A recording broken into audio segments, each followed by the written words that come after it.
আমরা সোশ্যাল মিডিয়ার মাধ্যমে জানতে পারি যে আমার ছবি অবৈধভাবে ব্যবহার করে একটি অ্যাপে থেকে ঋণ দেওয়ার একটি প্রকল্পের প্রচার করা হচ্ছিল।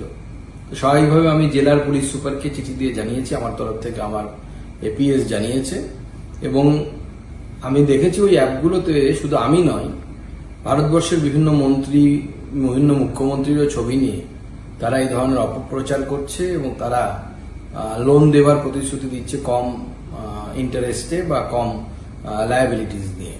স্বাভাবিকভাবে আমি এর কমপ্লেন করেছি। আমি আশা করব যে জেলা প্রশাসন এবং রাজ্য প্রশাসন এর উপযুক্ত তদন্ত করবে। আমরা সোশ্যাল মিডিয়ার মাধ্যমে জানতে পারি যে আমার ছবি অবৈধভাবে ব্যবহার করে একটি অ্যাপে থেকে ঋণ দেওয়ার একটি প্রকল্পের প্রচার করা হচ্ছিল। স্বাভাবিকভাবে আমি জেলার পুলিশ সুপারকে চিঠি দিয়ে জানিয়েছি, আমার তরফ থেকে আমার এপিএস জানিয়েছে এবং আমি দেখেছি ওই অ্যাপগুলোতে শুধু আমি নয়, ভারতবর্ষের বিভিন্ন মন্ত্রী, বিভিন্ন মুখ্যমন্ত্রীরও ছবি নিয়ে তারা এই ধরনের অপপ্রচার করছে এবং তারা লোন দেওয়ার প্রতিশ্রুতি দিচ্ছে কম ইন্টারেস্টে বা কম লায়াবিলিটিস দিয়ে। স্বাভাবিকভাবে আমি এর কমপ্লেন করেছি। আমি আশা করব যে জেলা প্রশাসন এবং রাজ্য প্রশাসন এর উপযুক্ত তদন্ত করবে।